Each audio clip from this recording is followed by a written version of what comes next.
Welcome back to what Arty Noobs for Channel Disturbance. This is a 105 leFH18B2, the French Tier 5 Premium SPG. Most tank drivers know as a leFhy or a leaf blower, but we know as Fifi La Pew Pew, and it says that on the side of the vehicle thanks to Jazz. Well, this vehicle is on the northeast spawn of Karelia under the command of ProvoBob. And that's the alter ego of Aussie Bob. Yes, you just saw his replay. And he's on the SEA server. And yes, there are going to be some bots in this game. Yes, you can see one there, that Chaffee. It's got semicolons behind the name, and after it, that's a bot. But Solomon Prentice is also a bot. So is Ludwig Stanch. And so is Shinji over there. And Ferdinando. And, well, there's quite a lot of them anyway. But bots, they may be, they still react and fight fairly well, given that they are bots. Well, this Arty is the famous Tier 5 Premium SPG. Yes, it's got a very nice little gun, the 105mm light field howitzer, like a Feldhaubitze. It's actually very powerful, but it's the most produced Arty that the Germans made during the war. Very accurate, and it's capable of 410 alpha if it can penetrate 53mm of armor.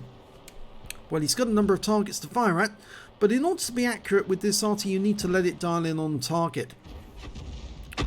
Good hit on the engine bay of that M4A1.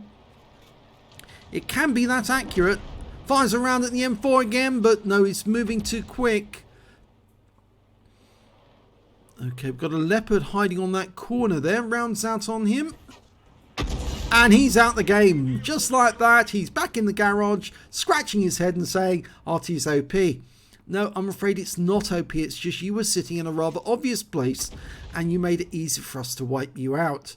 Or rather, for ProvoBob to wipe you out. In fact, actually, I'm not sure if that might have been a bot. Could have been. Could have been a bot. Rounds out on the M4 again. Oh, no. Anticipated him moving forward. He's turning around, coming up with his rear end first. Not a good move if you happen to be in a medium tank with light armor. Well, that shot didn't hit target, but he's going to try and make this one hit. Rounds out. The reload time is normally around about the 8-second mark. Okay, switching to the north because there's a number of enemy tanks making their way down this way. A Ram 2, a KV1. Now the Ram 2 is basically an M4 built by the Canadians. And in fact the Ram 2s were built using the M3 hull,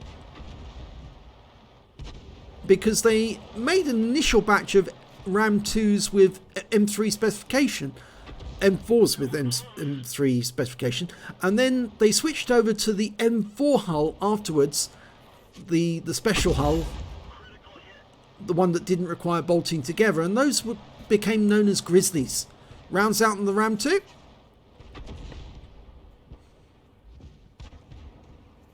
Okay, Churchill 1. Well, you saw our shell loop in afterwards. He's got 28 rounds of ammo left, all HE, no heat or AP. Now, I should actually say at this moment, because Wargaming has just announced the new sandbox for Arty, and we've looked at it and we've gave it some consideration, and some of our players have actually played on the sandbox already. And the word is that if you're a good player in Arty, you can still get good results like that. That one shot took the M10 out of the game by landing the shell in the cockpit and blew him to pieces. So with AP shells, with special shells, you can get severe damage on enemy tanks. Somebody actually tried it. Oh, he got a blind shot kill. Took out the Ram 2 with a blind shot there. So he's got 3 kills now, ProvoBob. Unfortunately, we're not doing so well on the south side, because the nearest defender we've got now is, I think, well, it's an M4. Oh! Took out the 25 TP with a one shot as well. Or at least the one hit. I think he'd already been damaged. Well, we've only got one teammate nearby. And that's a tank destroyer. I don't know which type it is. It's an M7. Or is it? No, it's an M10. And another one shot, the T67. He's doing very well in this game. Going for the M7. Wings him. That was a splash hit for 32 hit points. Can he get the kill? He's trying. Rounds out. Fires ahead. Oh, that was so close. He estimated correctly where it might go. Fires another round in, but the M7 changes course at the last split second. Obviously realising he was under fire, he started weaving and dodging to try and throw off the shells. So yes, getting back to the Arty changes. Well, it appears they are going to be reducing the overall damage. Oh, close encounter. Yep, that leopard got very, very close. He can't see us because of the bush mechanic. And our teammate in the M10 got the kill. Fired at the M7, who stayed there. And that is a Top Gun. It's very probably a high caliber as well, because he has done 1,736 hit points of damage so far. And there's only 3 enemies left, and they're all along this route. We've got the M4A1. Rounds out. Oh, he goes down to our M10, who's doing very nicely. In fact, there's only one other platoon mate we can... Well, there's only other one player we can platoon with. And yes, it looks like ProvoBob's going to platoon with the M10. And they have platoon. That's very nice. So if that M10 can now get a kill, they're both guaranteed to get a brothers in arms if they both survive the battle. And he fires a long-range shot in at that Skoda. Unfortunately, on this occasion, doesn't get the hill. So it's all up to the M10. If he wants the brothers in arms, he's going to have to go for it and try and get a kill. He's not a bot.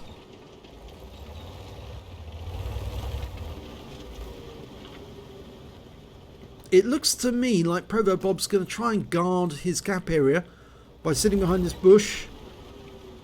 In fact, he's trying to tell the M10 to go through the South Pass. He was highlighting the South Pass because he thinks that that's where the T67 is likely to go. And it's possible. Oh, the reload time's finally come up. It says 7.51. It wasn't visible earlier while we were playing, but now it's popped up again. Anyway, getting back to the Arty changes. It looks like they are going to be reducing the amount of stun that you get for standard ordinary shells. I think enough tank players have complained about stun and say it's too OP. They want it reduced. Now they are increasing the damage for special shells. That is the ones which previously were known as premium shells or gold shells. But obviously the price is higher. 15% more damage from those shells on the HE. But they are going to be changing the penetration values as well as the amount of damage that these shells do, or the HE shells do. And they're going to be bringing back premium shells. Now these premium shells are probably going to be from tier 6 upwards. So it won't affect anything like the Fifi, which is a premium Arty. In fact, it's one of only 2 premium Artys in the game. And of course, neither of those will be changed in any way because obviously Wargaming is contractually obliged, in a sense, to not to make changes that would actually affect the ability of these tanks to play, given that people have paid good money for them. Okay, it's dialing in. That's it. Lovely round out there. Anticipating where he'd be. Beautiful shot. Kills the Skoda right in the rear. There's the T67. And our platoon mate's getting shots on him. Can he get the kill? We fire a long range shot in. Come on, M10. I'm rooting for you. We need to get that kill. There he is. Get the kill, M10. You can do it.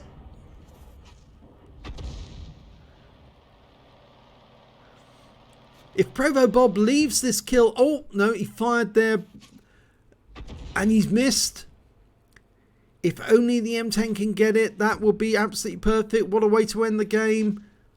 It's a reduced numbers game. There is only one enemy left.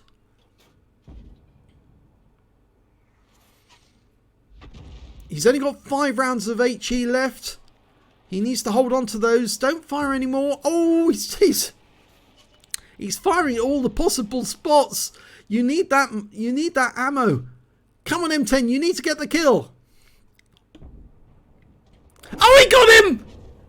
A long range shot from the M10. He took him out. He got the kill. And that's the Brothers in Arms. 10 kills between them. Well done. Let's have a look at the end of battle stats.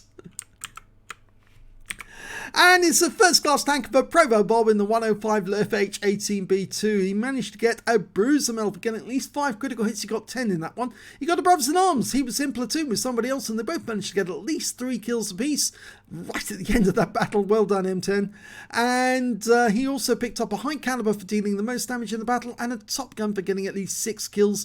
Well, he certainly did that. In fact, he was one short of getting that Radley's, and that's why he was firing at the end of the game, almost trying to deny his teammate the Brothers in Arms. I think he wanted that Radley's very badly. 6,406 on the win 8. So, yep, that was good. Let's have a look at the team score. Well, we can see, yes, there was a large number of bots on both teams in that battle. Yes, I think you can see that now. In fact, there was 9 real players on both sides. So it was a reduced numbers game. So that means there was 5 bots on both sides as well. And we can see that ProvoBob got the highest damage in the game, 1,955 hit points of damage. The next highest score was KV1 on the enemy team with 1,117 and their T67 with 1,111. When it came to kills, again, he's got the highest number, 7. The T67 managed 4, and that's Sko, the T24, got 3 alongside his teammate, the M10 RBFM. And when it came to base XP, it was ProvoBob again, so he's got the top in all 3 columns, 940 base experience points, not enough for an ace tanker, 662 for the M10 and 662 for the Matilda as well. They both got the same. He fired 39 rounds in that game, so he only had 3 rounds left at the end of the game. And if obviously that M10 had not killed the T67, he would have been very short of ammo when that T67 turned up at the cap. 10 direct hits, 7 penetrations, 5 splash, damage of 1,955 hit points, of which 1,840 were at more than 300 meters. He damaged 9 of the enemy, killed 7, and did 38 hit points of damage assistance. And on a premium count, he earned 45,002 credits, and after ammunition resupply and consumables, he actually took away 20,010 credits profit, got 2 bonds, one for getting the high caliber, one for getting the top gun, and 1,410 XP, 564 for this being a premium vehicle, took away 1,974 experience points altogether. So very satisfactory end because they both managed to get a Brothers in Arms. If it hadn't been a Brothers in Arms, then it would have been nice if ProvoBob had actually picked up a Radley Walters, because yes, he was on for it, and that's why he kept firing those shells in, on the hope that he would actually do that. But I was hoping he'd actually hold on to his fire and just let the M10 do the work and pick up that Brothers in Arms, because it's nice getting that sort of like team medal for team effort. If you enjoyed that replay, please give this video a like and do subscribe to our channel. Hit that notification button so you get alerted when the new video comes up. It's a little bell symbol, and thank you for watching.